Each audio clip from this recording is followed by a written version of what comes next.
Thank you so much.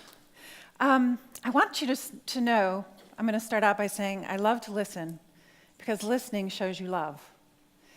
How many of you have raised a 6-year-old, have a 6-year-old grandchild? I want you to picture how great 6-year-olds are. So I have a son who's now 20, but I can remember 6 being my favorite age.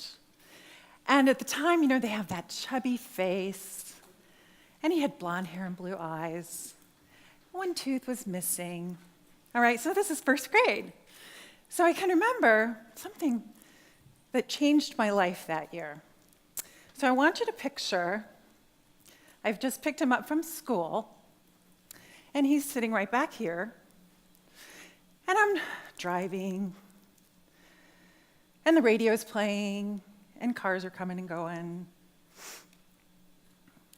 And he's telling me about whatever happened that day. And it was kind of like that wah, wah, wah, wah, wah. Wasn't paying attention at all. When he said, "Mom," I said, "Yes?" "You're not listening." I had to admit I wasn't. And frankly, having taught listening skills for 11 years prior to that, it was a little embarrassing. But more importantly, I realized that was something that was a gift to him. And so I teach listening skills as part of my curriculum in communications, and I'm going to share with you 3 things that listening is affected by. But the first thing I invite you to do is write down the name of someone you think is a good listener, just 10 seconds. So as you're writing down the name of someone you think is a good listener,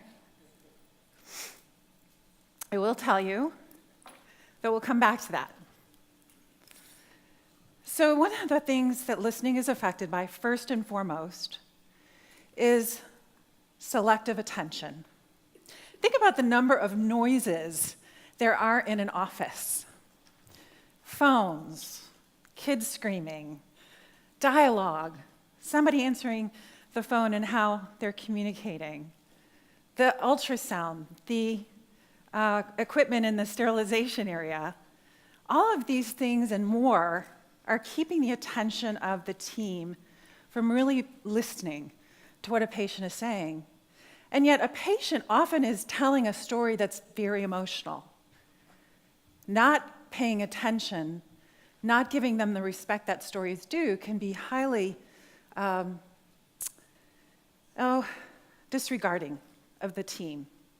So when you think about selective attention, it's very, I think, essential to realize that even our physiology, we have the ability to think at 600 words per minute, while I have the ability to communicate at approximately 150 words per minute.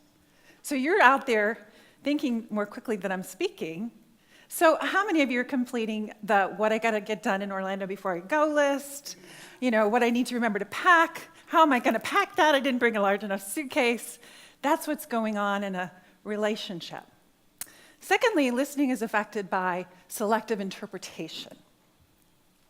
So in a sender to receiver relationship, who would you guess is in control of the intent of a message? The sender or the receiver? Good. You guys know this stuff. Yes, it is the receiver. Because while the sender sends a message, what they don't know is how the receiver is observing their body language, the facial expressions. They might have a context with the other individual, which perhaps creates some judgment. And so because of that, we always have to remember that 70 to 90% of messages, maybe they go out and we hear them, but we aren't listening. And that, just as an example, I think State Farm has done a great job of demonstrating selective interpretation with the commercial more recently where the girl's jumping out, "That's my car!" And there's a guy in the next scene, "That's my car!" So there's intonation that affects the context of a relationship. There's judgment. And it's fun to watch those commercials because it's the same language. It's just different interpretation. The third thing listening is affected by is selective retention.